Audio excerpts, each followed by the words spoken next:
Hello everyone, welcome back to our YouTube channel educational point. आज का हमारा topic है बाइसेक्शन मेथड। ये न्यूमेरिकल मेथड्स पेपर का एक टॉपिक है और कंप्यूटर साइंस के स्टूडेंट्स के लिए बहुत ही इम्पॉर्टेंट है। तो जो भी स्टूडेंट हमारे चैनल पर न्यू है वो हमारे चैनल को सब्सक्राइब करे और वीडियो को लाइक एंड शेयर करना ना भूलें। आज की इस वीडियो में हम बाइसेक्शन मेथड के बारे में कंप्लीट स्टडी करने वाले हैं। बाइसेक्शन मेथड एक ऐसा न्यूमेरिकल मेथड है जो रूट फाइंडिंग के लिए यूज़ किया जाता है। इसलिए आज के इस वीडियो में हम बात करेंगे इसके डेफिनेशन के बारे में, इसके डेरिवेशन के बारे में और सॉल्व करेंगे एक एग्जाम्पल। तो चलिए जल्दी से वीडियो को स्टार्ट करते हैं। Bisection method is a root finding method that applies to any continuous functions with two known values of opposite signs. It is very simple but slow method. Among all the numerical methods, the bisection method is the simplest one to solve the transcendental equation. Bisection method एक root finding method है जो किसी भी continuous function पे apply किया जाता है with to known values, और वो दोनों वैल्यूज ऑपोजिट साइन के होने चाहिए। मतलब एक पॉजिटिव तो दूसरा नेगेटिव। ये एक बहुत ही सिंपल बट स्लो मेथड है। The bisection method is also known as interval halving method, binary search method, Bolzano method और डिकोटॉमी मेथड।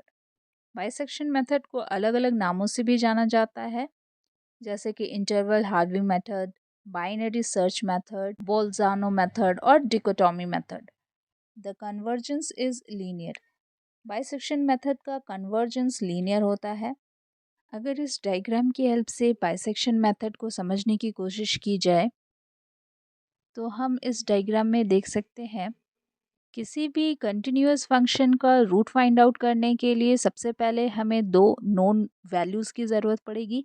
यहाँ पर a1 एंड b1 दो नोन वैल्यूज़ है जिसके बीच में हमें रूट फाइंड आउट करना है। तो बाइसेक्शन मेथड के अकॉर्डिंग सबसे पहले दो नोन वैल्यूज़ का मिड पॉइंट फाइंड आउट किया जाता है। यहाँ पर इन दो वैल्यू के बीच का मिड पॉइंट है b2। तो अब नेक्स्ट स्टेप होगा b1 की जगह पर a1 एंड b2 के बीच रूट फाइंड आउट करना। अब अगेन हम a1 और b2 के बीच मिड पॉइंट फाइंड आउट करेंगे। तो इन दोनों के बीच का मिड पॉइंट है a2। सो नेक्स्ट स्टेप में हम a1 की जगह a2 और b2 के बीच रूट फाइंड आउट करेंगे। तो फिर से यहाँ पर मिड पॉइंट फाइंड आउट करना है। तो अब a2 और b2 के बीच का मिड पॉइंट है a3। नेक्स्ट स्टेप में a2 की जगह अब a3 एंड b2 के बीच रूट फाइंड आउट किया जाएगा, जो कि हमारा इस पॉइंट पर रूट आएगा। तो इसी तरीके से हम बाइसेक्शन मेथड में दो पॉइंट्स के बीच मिड पॉइंट फाइंड आउट करते हुए जो रियल रूट है वो फाइंड आउट करते हैं। तो चलिए अब एक बार डेरिवेशन देख लेते हैं। To solve bisection method problem for a given continuous function f(x), follow the following procedure। तो किसी भी continuous function के लिए रूट फाइंड आउट करना हो with the use of bisection method तो हम कुछ इस तरीके से फाइंड आउट करते हैं। स्टेप 1, फाइंड टू पॉइंट्स से a and b such that f of a multiply f of b less than 0। तो सबसे पहले हमें दो पॉइंट फाइंड आउट करना होता है। सपोज a एंड b हमारा इंटरवल है, तो a एंड b कुछ इस तरीके से होगा कि f ऑफ a को मल्टीप्लाई किया जाए f ऑफ b के साथ तो वो लेस देन 0 होगा। मतलब a और b में अगर एक पॉजिटिव है तो दूसरा नेगेटिव होगा। Next step, calculate a mid point c as the arithmetic mean between a and b such that c is equals to a plus b divided by 2. This is called interval halving. Point a and b find out करने के बाद उसका mid point find out किया जाता है, जैसे कि मैंने आपको डायग्राम में देखकर बताया था। इसे ही इंटरवल हाल्विंग कहते हैं और इसका फॉर्मूला है c is equals to a plus b divided by 2। Next step 3, evaluate the function f for the value of c। Next हमें F of C find out करना होता है ताकि हम ये देख सके कि जो नेक्स्ट पॉइंट है वो हमारा क्या होगा। Step 4, The root of the function is found only if the value of fc is equals to 0, else follow the next step. अगर f of c 0 आ जाता है तो c will be the root, और अगर ऐसा नहीं होता है, नॉट इक्वल टू 0 आता है, तो हम अदर स्टेप को फॉलो करेंगे. Step 5, if f of c not equal to 0, then we need to check the sign. We replace a with c. If f of c has the same sign as f of a, and will keep the same value for b.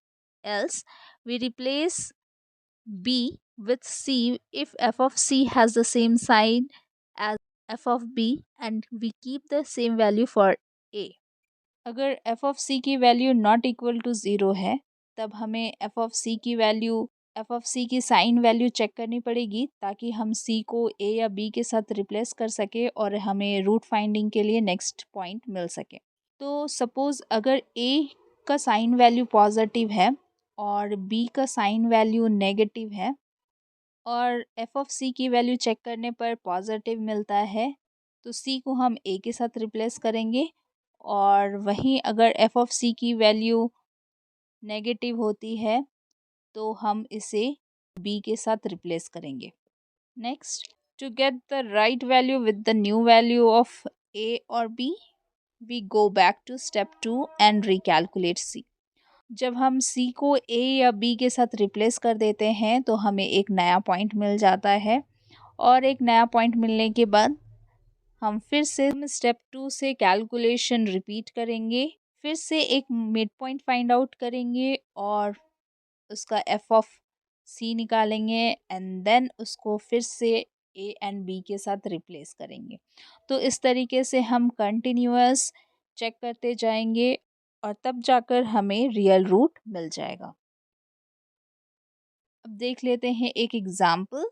तो यहाँ पे हमें root find out करना है f of x is equals to x to the power 3 minus x minus 1 के लिए. तो ये हमारा इक्वेशन है. इसके लिए हमें रूट फाइंड आउट करना है बाय यूजिंग बाइसेक्शन मेथड.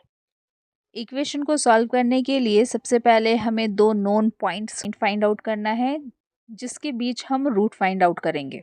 तो दो पॉइंट फाइंड आउट करने के लिए हम x की वैल्यू एक एक करके पुट करेंगे, जिससे कि हमें f(x) की वैल्यू मिलेगी, और हमें x की दो वैल्यू ऐसी चाहिए जिनका साइन ऑपोजिट हो. तो जब हम x पे 0 पुट करते हैं तो हमें -1 मिलता है. जब हम x पे 1 पुट करते हैं तो हमें -1 मिलता है. जब हम x पे 2 वैल्यू पुट करते हैं तो हमें 5 मिलता है. दैट मीन्स यहाँ पर आप देख सकते हैं कि 1 और 2 पे ऑपोजिट साइन है, तो हम इन्हीं दो पॉइंट को कंसीडर करेंगे, यानी कि हमारा जो इंटरवल है वो होगा 1 और 2. तो इस इक्वेशन के लिए रूट जो है वो हमें 1 और 2 के बीच में ही मिलने वाला है. तो f1 नेगेटिव है और f ऑफ 2 पॉजिटिव है, तो इन्हीं दो वैल्यू को हम लोग कंसीडर करेंगे. तो फर्स्ट इटरेशन के लिए जब हम मिड पॉइंट फाइंड आउट करते हैं तो 1 + 2 डिवाइडेड बाई 2 करेंगे तो हमें मिलेगा 1.5, और जब हम f ऑफ 1.5 फाइंड आउट करेंगे तो हमें मिलेगा पॉजिटिव वैल्यू. तो यहाँ पे देखिए पॉजिटिव वैल्यू किसका है, 2 पर. तो हमारा जो नेक्स्ट पॉइंट है वो 1 और 1.5 के बीच में फाइंड आउट किया जाएगा. तो सेकेंड इटरेशन में हम इन दोनों वैल्यू को लेकर मिड पॉइंट निकालते हैं. तो यहाँ पे हमारा मिड पॉइंट 1.25 आएगा, और जब हम f ऑफ 1.25 निकालेंगे तो ये नेगेटिव वैल्यू शो करता है. अब नेगेटिव वैल्यू जब ये शो कर रहा है तो हम यहाँ पर इस मिड पॉइंट को एक्सचेंज करेंगे विथ द वैल्यू 1, यानी जो नेक्स्ट पॉइंट हमारा आने वाला है वो 1.25 एंड 1.5 के बीच में आएगा. तो नेक्स्ट इटरेशन में हम वापस से मिड पॉइंट निकालते हैं. तो यहाँ पर आया 1.375, तो ये पॉजिटिव वैल्यू शो कर रहा है. तो हम इसको रिप्लेस करेंगे, तो अब जो रूट लाई करेगा वो करेगा 1.25 और 1.375 के बीच में, जैसे कि आप यहाँ पे देख सकते हैं. इसी तरीके से इटरेशंस करते हुए और मिड पॉइंट निकालते हुए हम अपना रूट फाइंड आउट करने की कोशिश करते जाएंगे. इटरेशन 8, 9, 10, 11 लगभग 11 इटरेशन करने के बाद हमें जो वैल्यू मिला है मिड पॉइंट का वो ये है 1.32471। जैसा कि हम देख पा रहे हैं कि ये बहुत ही स्लो मेथड है। अब आप चाहें तो इस इक्वेशन को इस तरीके से सॉल्व करने की जगह टेबल में भी सॉल्व कर सकते हैं। तो यहाँ पर टेबल बनाकर सॉल्व करने के लिए आपको कुछ वैल्यूज़ लिखने होंगी टेबल में। तो सबसे पहले A, F of A, B, F of B, फिर सी जो कि हमारा मिड पॉइंट होगा, और एफ ऑफ सी, ताकि हमें ये पता चल सके कि सी वैल्यू को किसके साथ रिप्लेस करना है, ए या बी। यहाँ पर आप एन और अपडेट कॉलम भी देख रहे हैं, इसको आप स्किप कर सकते हैं। हमने ए और बी की वैल्यू 1 और 2 कंसीडर की थी, क्योंकि ए पे वैल्यू नेगेटिव थी और बी पे वैल्यू पॉजिटिव थी। उसके बाद हमने मिड पॉइंट फाइंड आउट किया जो कि आया 1.5। जब हमने इस पर F of C find out किया तो ये पॉजिटिव वैल्यू थी, इसीलिए पॉजिटिव होने के कारण हमने इसको रिप्लेस किया with the value of B.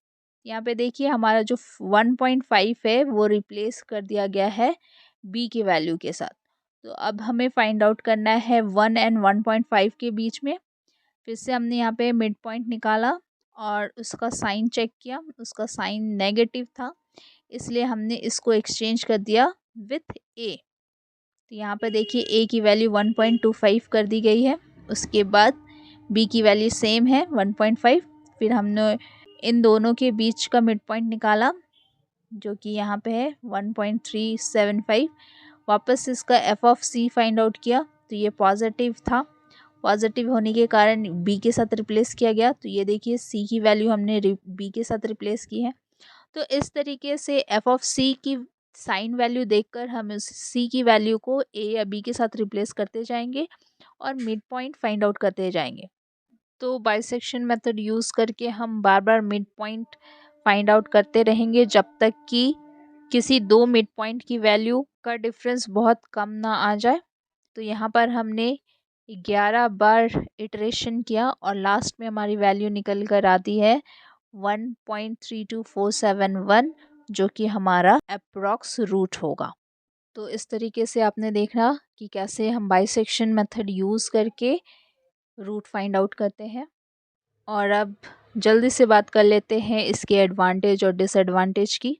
Advantage की बात करें, convergence is guaranteed, the error can be controlled, and it is a simple and easy to program। तो बाइसेक्शन मेथड में कन्वर्जेंस गारंटीड है बट ये बहुत ही स्लो होता है और लीनियर कन्वर्जेंस प्रोवाइड करता है। दूसरी तरफ अगर डिसएडवांटेज की बात करें तो it is a slow linear rate of convergence, can not find the root of some equations, and if one of the guesses is closer to the root it will still take a larger number of iterations। तो जैसा कि हम देख भी पा रहे थे कि ये बहुत ही स्लो मेथड है रूट फाइंड आउट करने का, और सम टाइम इस मेथड के यूज़ से हम रूट फाइंड आउट नहीं भी कर पाते हैं, और कभी कभी ऐसा भी होता है कि हम रूट के बहुत ही नज़दीक होते हैं बट फिर भी हमें लार्जर नंबर ऑफ इटरेशन करनी पड़ती है। Thanks for watching this video.